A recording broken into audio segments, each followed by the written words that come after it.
First time through balls, I know they're broken, and this is how to do them more efficiently in FC25. They are so good to score quick counter-attacking goals, and Paddy is gonna deliver the goods for you. You're in good hands.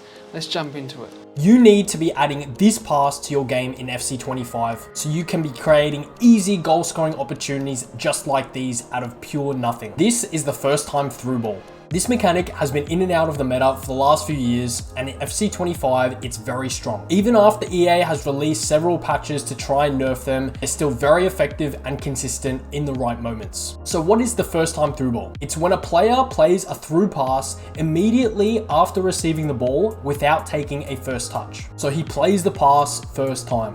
This leaves a super small window for your opponent to play a switch and allows you to bypass the midfield pressure and sometimes skip to a straight 1v1 situation with the goalkeeper. So how do we perform the first time through ball? First, you have to trigger a player on a run by tapping L1 while facing their direction. This player is going to be the target for the through ball. Now you pass to another player, and before that player receives the ball, press triangle for a ground through ball, or hold L1 while pressing triangle for a lobbed through ball. You want to try and time the pass so that the through ball gets played just before the running player goes offside. And then once you're comfortable with the timing, you can try making the first pass before triggering the run. Like this. I first pass from my CDM to my cam. While the ball's traveling, I aim at my striker and send him on a run, then I play the through ball. If you can time this right, it just happens way too quick for your opponent to react and defend. Now that we know how to use the first time through ball, I'm going to show you where to perform it. For the ground through ball, it's important that there's an open passing lane for that ball to go through.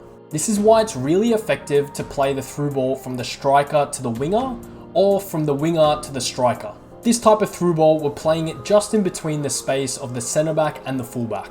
But if there's not a clear channel for the ball to go through on the deck, we can still play it with a lobbed through ball. So even if the defender's there, it'll just go straight over his head. When we can, we still want to prioritize trying to use the ground through ball though, since it's easier for us to control the ball and maintain that stride, as opposed to having to try and control a bouncing ball, in which case it'll be easier for the defenders to catch up to you. Whilst you can still perform the first time through ball without playstyles, for them to be really consistent, you want the player to have incisive pass for ground through balls, long ball pass for lob through balls, or tiki-taka, which will help with both. And then of course, having the playstyle plus will give an even better boost to the consistency and accuracy of these passes. Now, I wouldn't advise spamming this too much, as once your opponent catches on, it's pretty easy to defend just by dragging a defender back. But it's a good attacking tool to add to your game in FC25, so you can occasionally skip build up and catch the opponent off guard. If you enjoyed this tutorial and want to see more FC25 tips, or you're interested in one-on-one private coaching, then check the description down below where you can see the link to the Patreon.